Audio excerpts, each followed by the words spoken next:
Hello friends, welcome to विज्ञान तक। Friends, यह क्लास 11th के बायोलॉजी का फुल कोर्स चल रहा है।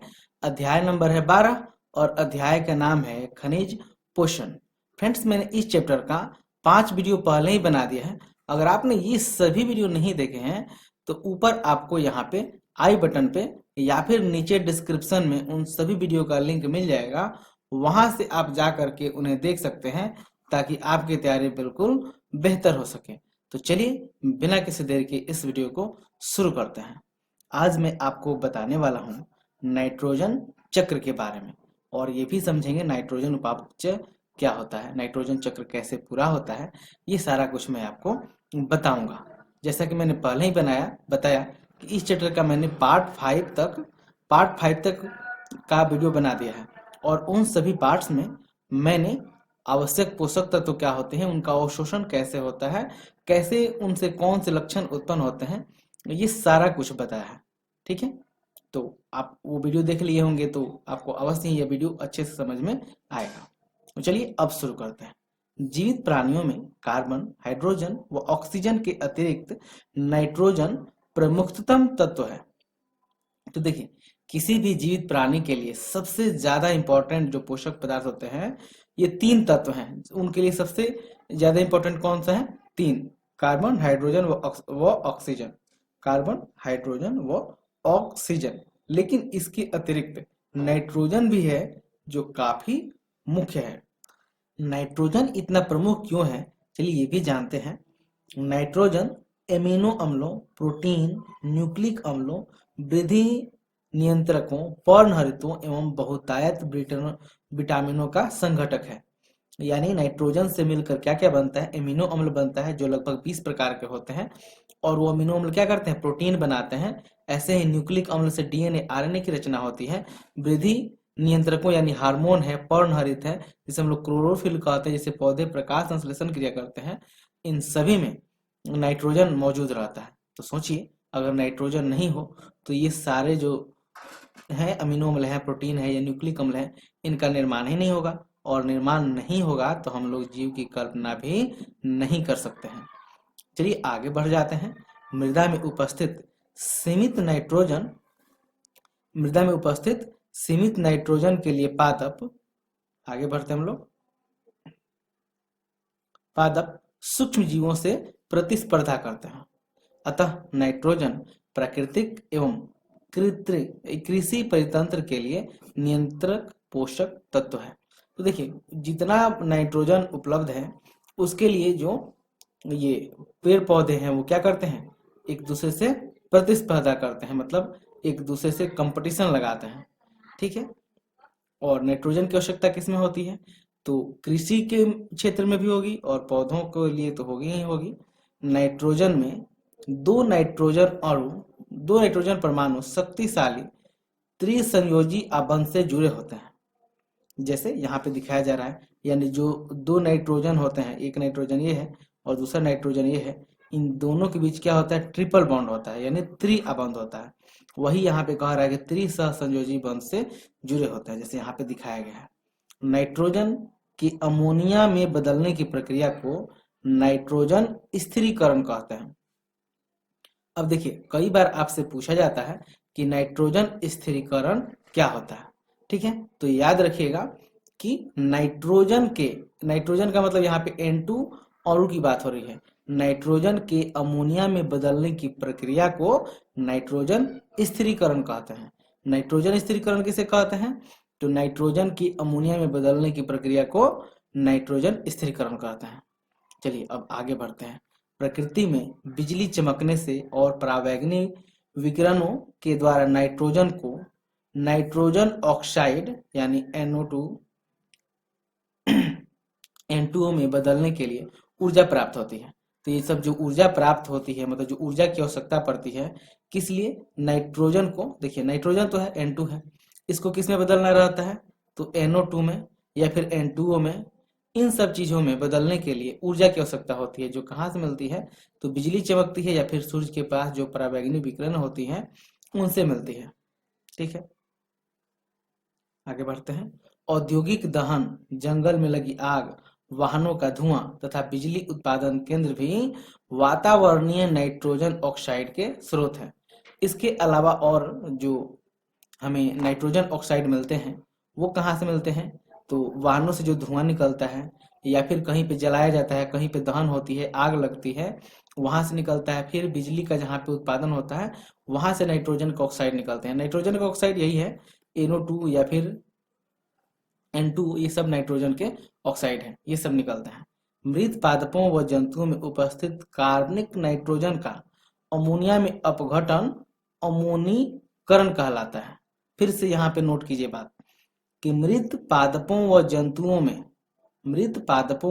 में उपस्थित कार्बनिक नाइट्रोजन का अमोनिया में अपघटन अमोनीकरण कहलाता है। ठीक है, यानी चाहे वो पादप हो या जंतु हो, मृत हैं, उनमें उपस्थित होता है कार्बन। ठीक है, कार्बनिक नाइट्रोजन रहता है, उसमें कार्बनिक नाइट्रोजन रहता है, वो जब अमोनिया में बदल जाता है तो उसे हम लोग क्या कहते हैं, अमोनीकरण कहते हैं। इनमें से कुछ अमोनिया वाष्पीकृत होकर पुनः वायुमंडल में लौट जाती है, लेकिन अधिकांश मृदा में उपस्थित सूक्ष्म जीवों द्वारा निम्न अनुसार नाइट्रेट में बदल दी जाती है। तो यहाँ पे देखिए ये अमोनिया है। अमोनिया क्या होता है, ऑक्सीजन से अभिक्रिया करता है और यह किस में बदल जाता है, नाइट्राइट में बदल जाता है। यहाँ पे देखिए, तो अमोनिया सबसे पहले जल से अभिक्रिया करके नाइट्राइट बनाता है, हाइड्रोजन प्लस H2 यानी जल बनाता है। उसके बाद फिर से जो नाइट्रोजन डाइऑक्साइड है इसकी अभिक्रिया होती है ऑक्सीजन के साथ और पुनः ये बदल जाता है नाइट्रेट में। यानी एक बार क्या होता है कि अमोनिया अभिक्रिया करके क्या बनाता है, नाइट्राइट बनाता है, और उसके बाद नाइट्राइट बनाने के बाद फिर से ये नाइट्राइट ऑक्सीजन से अभिक्रिया करते हैं और अभिक्रिया करके ये नाइट्रेट बनाता है। चलिए आगे बढ़ते हैं।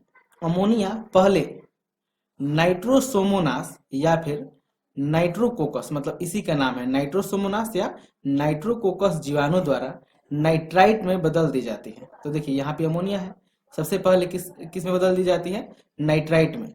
किसके द्वारा, तो नाइट्रोकोकस जीवाणु। ये आपको याद रखने में शायद आसानी होगी, तो याद रखिएगा नाइट्रोकोकस जीवाणु, या फिर ये भी याद रख सकते हैं नाइट्रोसोमोनास के द्वारा किस में बदल दी जाती है, तो नाइट्राइट में बदल दी जाती है। यही नाइट्राइट है, जो नाइट्रोजन डाइऑक्साइड है, ठीक है, इसी को नाइट्राइट बोला जा रहा है, ये नाइट्राइट है। और फिर नाइट्राइट नाइट्रोवेक्टर जीवाणु की मदद से नाइट्रेट में बदल दिया जाता है। यहाँ पे देखिए ये नाइट्राइट है, ये किस जीवाणु के माध्यम से, तो नाइट्रोवेक्टर नामक जीवाणु के माध्यम से नाइट्रेट में बदल दी जाती है। ये देखिए नाइट्रेट है, नाइट्रेट में बदल दिया जाता है। ये प्रतिक्रियाएं नाइट्रीकरण कहलाती है। ठीक है, इस प्रक्रिया को हम लोग क्या कहते हैं, नाइट्रीकरण। देखिए नाइट्रोजन स्थिरीकरण में क्या हो रहा था कि नाइट्रोजन अमोनिया में बदल रहा था, लेकिन इस यानी नाइट्रीकरण में क्या होता है कि जो नाइट्राइट है वो जाकर किस में बदल जाता है, नाइट्रेट में बदल जाता है। यानी पहले अमोनिया नाइट्राइट में बदलता है और फिर नाइट्राइट किस में बदल जाता है, तो नाइट्रेट में बदल जाता है।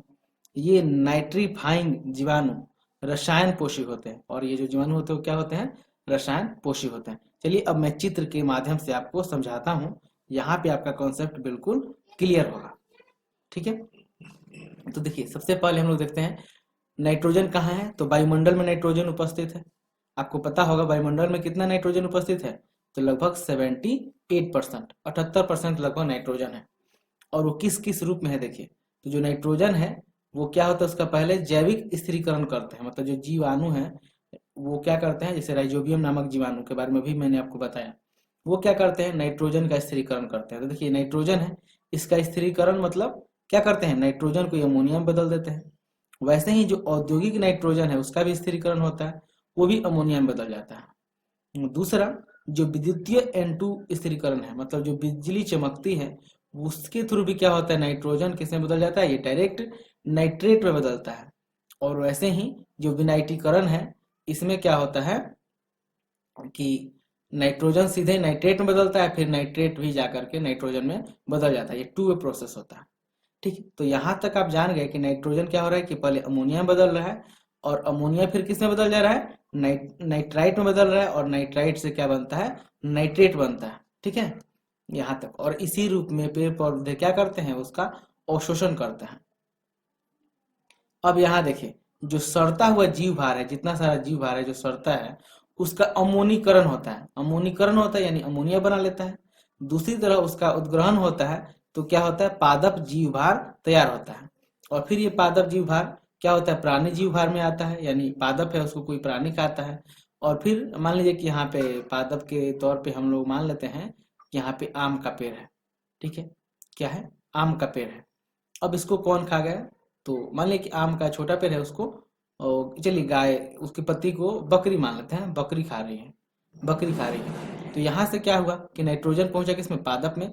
पादप यानी आम में पहुंचे, आम को बकरी खा गई, तो बकरी आम से किस में पहुंच गया नाइट्रोजन, बकरी में हो गई, यानी बकरी के शरीर में आ गई, तो वही प्राणी जीव भार कहा जा रहा है। और जब बकरी मरेगी तो ये फिर जाकर के मिट्टी में मिलेगी, तो वही सड़ता हुआ जीव भार है। फिर उसका अमोनीकरण होगा, अमोनिया हो जाएगा। और फिर अमोनिया होने के बाद यहाँ पे यानी अमोनिया आ जाएगा। अमोनिया होने के बाद फिर से वो क्या बन जाएगा, फिर से वो नाइट्राइट बनेगा, नाइट्राइट से नाइट्रेट बनेगा। फिर ऐसे ही ये प्रोसेस लगातार चलता रहता है। इसी को हम लोग नाइट्रोजन चक्र भी कहते हैं, ठीक है।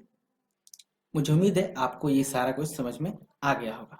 आगे बढ़ते हैं। पादप इस प्रकार निर्मित नाइट्रेट का अवशोषण कर पत्तियों में भेज देते हैं। पत्तियों में यह अपचयित होकर अमोनिया बनाता है, जो कि अमीनो अम्ल का अमीनो समूह बनाता है।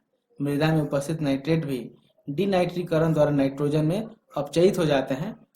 डिनाइट्रीकरण प्रक्रिया स्यूडोमोनास तथा या एवं इसे पढ़ें एवं थायोबैसिलस जीवाणु संपन्न करते हैं। तो ये सारा प्रोसेस मैंने आपको ऊपर फिगर में बता ही दिया। चलिए अगला टॉपिक जानते हैं।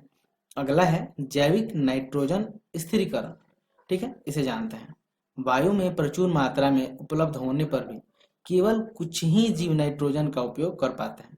तो जैसा मैंने आपको बताया कि वायुमंडल में नाइट्रोजन कितना है, 78% है लगभग। इतना प्रचुर मात्रा में होने के बाद भी कुछ ही ऐसे जीव हैं जो नाइट्रोजन का उपयोग कर पाते हैं। केवल कुछ ही प्रोकैरियोटिक जातियां नाइट्रोजन का स्थिरीकरण कर पाती हैं। अब इसमें भी जो प्रोकैरियोटिक बहुत कुछ है, बहुत कम मात्रा में प्रोकैरियोटिक जातियां हैं जो क्या करती है, नाइट्रोजन का स्थिरीकरण करती हैं। उनके बारे में भी जानिए। जीवित प्राणियों द्वारा नाइट्रोजन का अमोनिया में अपचयन जैविक नाइट्रोजन स्थिरीकरण कहलाता है, ठीक है। आगे बढ़ते हैं।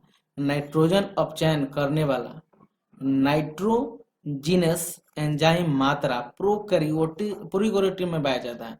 ये सूक्ष्मजीव नाइट्रोजन स्थिरीकरण कहलाते हैं। तो देखिए, जो नाइट्रोजन को अपचयन करने वाला नाइट्रोजिनेस एंजाइम है, कौन सा, नाइट्रोजिनेस एंजाइम है, वो किस में पाया जाता है, प्रोकैरियोटिक में पाया जाता है। और इन्हीं सूक्ष्म जीवों को क्या कहा जाता है, नाइट्रोजन स्थिरीकारक कहलाता है, ठीक है। देखिए जैसे यहाँ पे एन है, यानी एन ट्रिपल बॉन्ड से जुड़ा हुआ है, यानी ये क्या है, N2 है। तो इसमें कौन सा एंजाइम लगेगा, तो नाइट्रोजिनस एंजाइम के बाद यह किस में बदल जाता है, अमोनिया में बदल जाता है। नाइट्रोजन स्थिरीकारक सूक्ष्म जीव स्वतंत्र या सहजीवी जीवन यापन करने वाले हो सकते हैं। यानी जो नाइट्रोजन का स्थिरीकरण करते हैं सूक्ष्म जीव, वो क्या होते हैं, वो स्वतंत्र भी हो सकते हैं या फिर सहजीवी भी हो सकते हैं। उदाहरण के लिए स्वतंत्र जीवी नाइट्रोजन स्थिरीकारक ऑक्सी सूक्ष्म जीव है। अब जो स्वतंत्र जीवी नाइट्रोजन स्थिरीकारक हैं वो क्या है, ऑक्सी सूक्ष्म जीव हैं। जैसे यहाँ पे देखिए एजेटोबैक्टर, जो एजेटोबैक्टर है, या फिर विजरिनकिया है। एजेटोबैक्टर, विजरिनकिया, ये सब क्या है, ये सब स्वतंत्र ऑक्सी सूक्ष्म जीव हैं, ठीक है। तो एजेटोबैक्टर और विजरिनकिया क्या है, ये स्वतंत्र ऑक्सी सूक्ष्म जीव हैं। जबकि रोडोस्पाइरलियम ऑक्सी और बैसिलस स्वतंत्र जीवी है। तो देखिए रोडोस्पाइरलस है, रोडोस्पाइरलियम ये है, वो ऑक्सी है, और जो बैसिलस है वो स्वतंत्र जीवी है। इसके साथ ही कई नील हरित जीवाणु जैसे कि एनाबीना नोस्टोक भी स्वतंत्र जीवी नाइट्रोजन स्थिरीकारक हैं। तो जो एनाबीना है या फिर नोस्टोक है, वो भी क्या है, स्वतंत्र जीवी नाइट्रोजन स्थिरीकारक है। नील हरित शैवाल को पहले साइनोबैक्टीरिया के नाम से ही जाना जाता था, तो अपने साइनोबैक्टीरिया के बारे में जाना ही होगा, ठीक है। अब बाकी है जो सहजीवी जैविक नाइट्रोजन स्थिरीकरण, इसे हम लोग जानेंगे अगले वीडियो में। यह वीडियो कैसा लगा है आप लाइक करके जरूर बताइएगा, कमेंट कीजिएगा, शेयर कीजिएगा। यह वीडियो देखने के लिए आपका बहुत बहुत धन्यवाद। बाय।